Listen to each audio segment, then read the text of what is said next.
और उसकी गर्दन पकड़ लेता है। ये सब थोड़ा क्वांटिटी में ही सही, लेकिन प्रशांत भी महसूस कर रहा था। पर तभी प्रशांत उसके हाथ पकड़कर आगे फेंक देता है। 2 माह दानव एक जगह खड़े हुए स्पेस से भी दिख रहे होते हैं। दोनों में काफी लड़ाई होती है।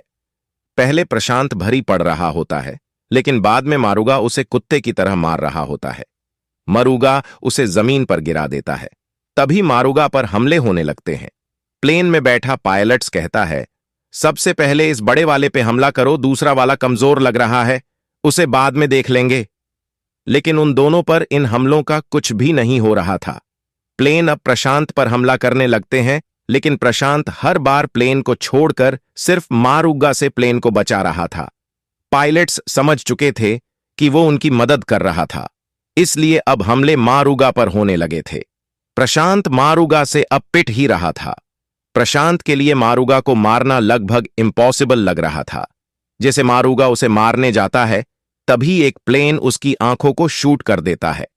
इसका मौका देखकर प्रशांत ट्राइटन से उसे कई बार पटक देता है। प्रशांत उसे काफी घायल कर देता है और कई बार मारने के बाद जैसे ही मारुगा को होश आता है, वह उसकी गर्दन को उखाड़ देता है और एक हाथ में उठा लेता है। उसमें से नीले रंग का ब्लड निकल रहा होता है। हेड को उसकी बॉडी से साइड रखकर वो उसी के साथ बैठ जाता है। ट्राइटन में से अब धुआं निकल रहा होता है। प्रशांत ट्राइटन के अंदर से कहता है, तुम यहां आए ही क्यों? सिर्फ तुम्हारी वजह से इस जगह से न जाने कितने मासूमों को खोया है। मेरे दोस्त, मां, सब सिर्फ तुम्हारी वजह से। तब अचानक से वो बोलने लगता है, मुझे माफ करना, लेकिन यह जरूरी था। तुम्हारे लिए नहीं तो किसी और के लिए। प्रशांत कहता है, तुम्हें इसका कोई पछतावा नहीं है? वह कहता है, नहीं है, न ही तुम्हें होना चाहिए। मुझे मारने का पछतावा वह कीमत है जो हम आसान रास्ता अपनाने के लिए चुकाते हैं। प्रशांत कहता है, मुझे तुम्हारा कोई पछतावा नहीं है। मारुगा कहता है, इस दुनिया में सब लोग सिर्फ अपने लिए ही काम करते हैं। तुमने मुझे इसलिए नहीं मारा क्योंकि ये जगह खत्म हुई, बल्कि इसलिए मारा क्योंकि मैंने तुम्हारी फैमिली को मारा एल, और इसीलिए पछतावा तुम्हें क्यों होगा। यह अच्छा है कि तुम्हें कोई पछतावा नहीं है। यह जीव को अंदर से तोड़ देता है। मैं तुम्हें माफ करता हूं। मुझे मारने के लिए यह मेन डिजर्व करता था। अपनी लाइफ से पूरी जिंदगी मैंने इस एहसास को पाने में लगा दी। शुक्र है को मैं गलत नहीं था। प्रशांत कहता है, ये तुम क्या बोले जा रहे हो? मारुगा कहता है, ये तुम्हें अभी समझ नहीं आएगा, लेकिन अब मैं तुम्हें एक सलाह देना चाहते हूं। मैं तुम्हें इस शिप का पासवर्ड दे रहा हूं। यह सिर्फ शायद इस ब्रह्मांड की सबसे शक्तिशाली शिप है एल, जो आज तक मैंने देखी है। यह पूरी एक पावरफुल सिविलाइजेशन को टक्कर दे सकती है। इस पासवर्ड से तुम 90% चीजों को एक्सेस कर पाओगे। यह मैं तुम्हें इसलिए बता रहा हूं कि अगर 24 घंटे तक तुम रोकुस नहीं पहुंचे तो तुम्हारी पृथ्वी पर मेरे लोग हमला कर देंगे। इसलिए जाओ जब इस शिप को पता है। तुम्हें वहां मेरे दोस्त रोकुस को ढूंढकर ट्रैकर को इस शिप में से निकलवाना होगा। जैसे प्रशांत वहां से जाने लगता है, मरुगा उसे रोकता है और कहता है, मैं एक बार इस दुनिया के बारे में जिज्ञासा और आश्चर्य से भर गया था, लेकिन अब मैं अफसोस और दुख से भर गया हूं। यह एक रिमाइंडर है कि सबसे शक्तिशाली प्राणी भी अपने काम से मिलने वाले बुरे परिणामों के भार से इम्यून नहीं है। तभी वो मर जाता है। प्रशांत थोड़ी देर तक सोच में पड़ जाता है, लेकिन फिर वो मारुगा की बात मानकर आगे बढ़ जाता है और पृथ्वी से बाहर निकल जाता है। स्पेस में उसके आंसू हवा में उड़ रहे होते हैं। तभी हम पृथ्वी पर देखते हैं, मारुगा डेड पड़ा है। तभी कुछ लोग काले कपड़े पहने हुए आते हैं और एक मशीन को ऑन कर देते हैं, जिससे कुछ फ्रीक्वेंसी निकलती है और एपिसोड खत्म हो जाता है। चैप्टर 2। पृथ्वी की पकड़ से परे एपिसोड की शुरुआत में हमें दिखाया जाता है कि मारुगा की बात सुन के प्रशांत कंफ्यूज है और उसे कुछ समझ नहीं आ रहा है कि उसे क्या करना चाहिए। फिर भी वह सोचता है कि प्लैनेट छोड़ना ज्यादा अच्छा है, ताकि मारुगा के दूसरे लोग पृथ्वी तक न आ पाएं। प्रशांत शिप की तरफ जाने लगता है। तभी हमारे सामने एपिसोड का नाम शो होता है, पृथ्वी की पकड़ से परे। फिर हम देखते हैं कि पूरा गुजरात तबाह हो चुका है। मरुगा जमीन पर पड़ा हुआ है और उसका सर उसकी बॉडी के साइड में पड़ा हुआ है। कई किलोमीटर्स तक के दायरे में बिल्डिंग्स, घर सब तबाह हो चुके हैं। हर जगह कहीं आग है तो कहीं पानी और धुआं। प्रशांत ये सब देखते हुए शिप की तरफ बढ़ता है। उसकी आंखों से आंसू आ रहे थे। प्रशांत शिप के नीचे जाता है। तभी शिप उसे अंदर खींच लेती है। शिप के अंदर जाते ही वह शिप के बीच में खड़ा होता है। तब शिप उसे सूट पहना देती है, जो अपने आप प्रशांत के शरीर से चिपक जाता है। तभी यह सूट से शिप अपने आप प्रशांत को एक रूम में ले जाती है। वह कमरे के बीच में खड़ा होता है और लाइट सिर्फ उसी पर पड़ रही होती है। शिप प्रशांत से कहती है, अब मारुगा मर चुका है और उसने तुम्हें इस शिप का लीडर चुना है। इसका मतलब अब तुम इस शिप के 90% फीचर्स को यूज कर पाओगे। प्रशांत पूछता है, बाकी के 10% क्यों नहीं?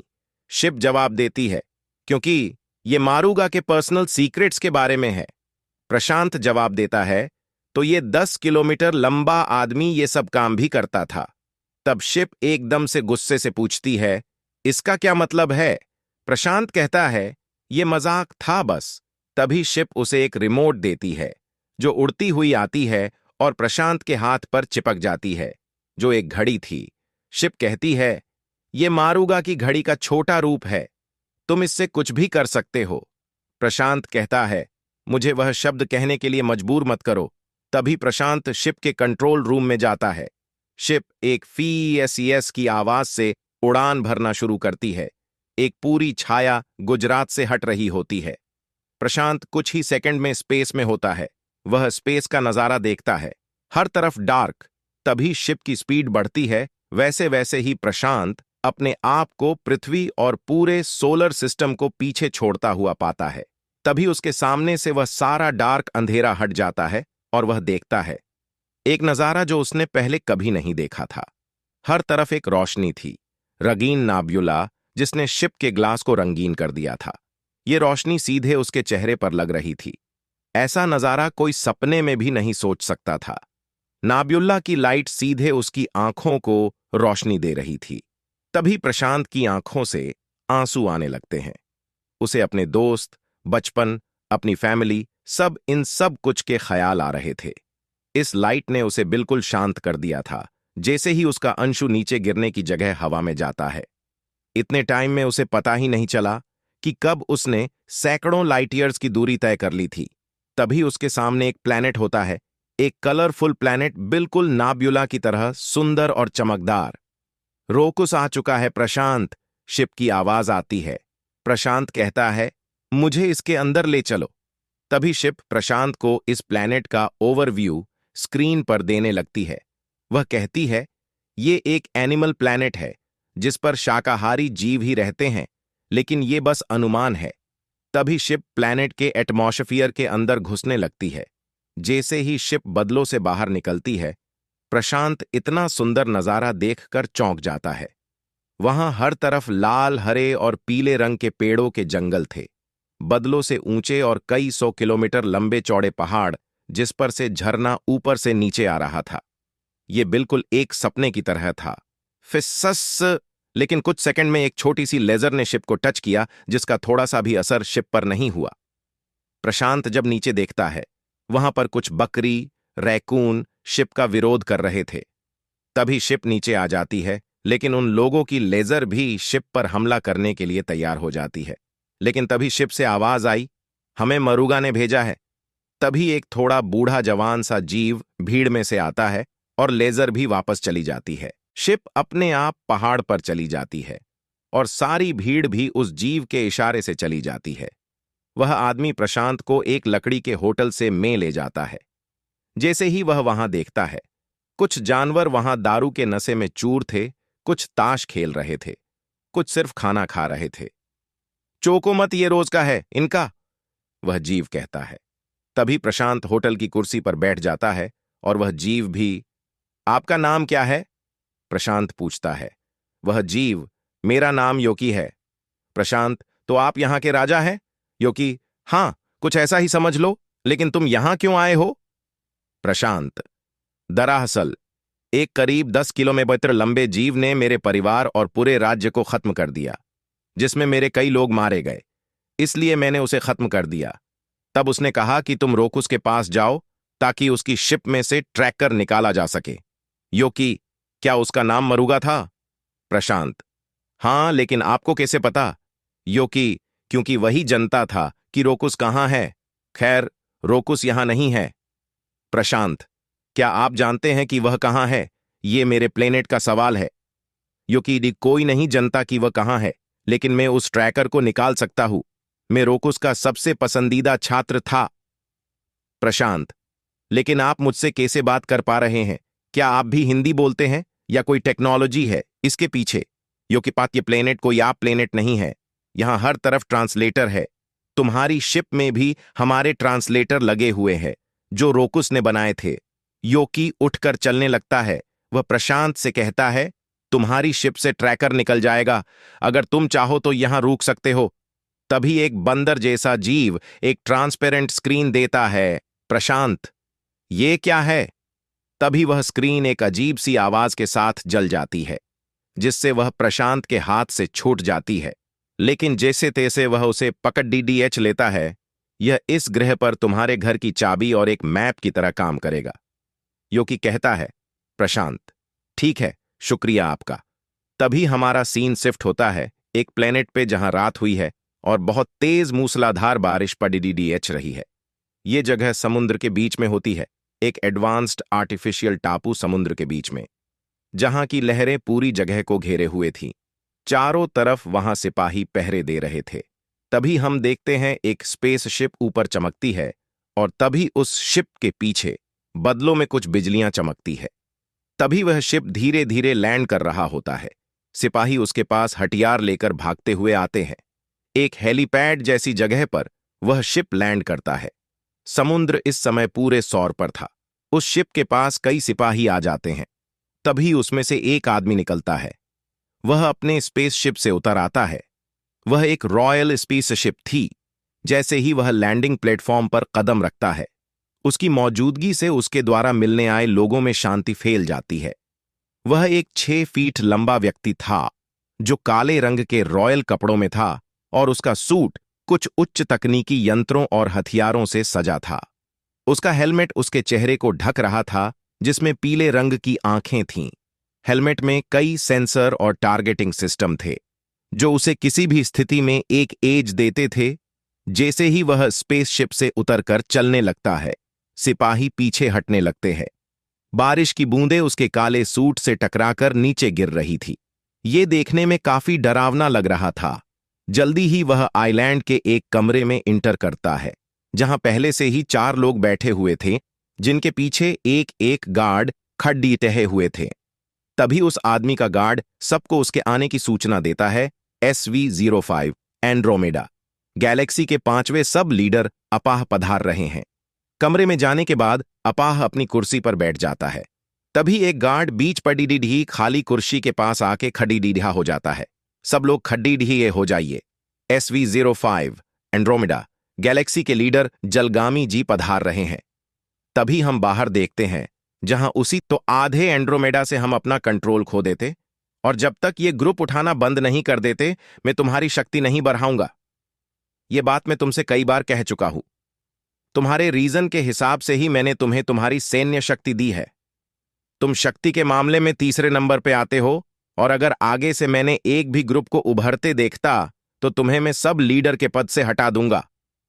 संबद्धा एस्मा, हम एक दूसरे से जुड़े हैं, वी आर कनेक्टेड, कहकर जलगामी गुस्से से मीटिंग खत्म करके चला जाता है।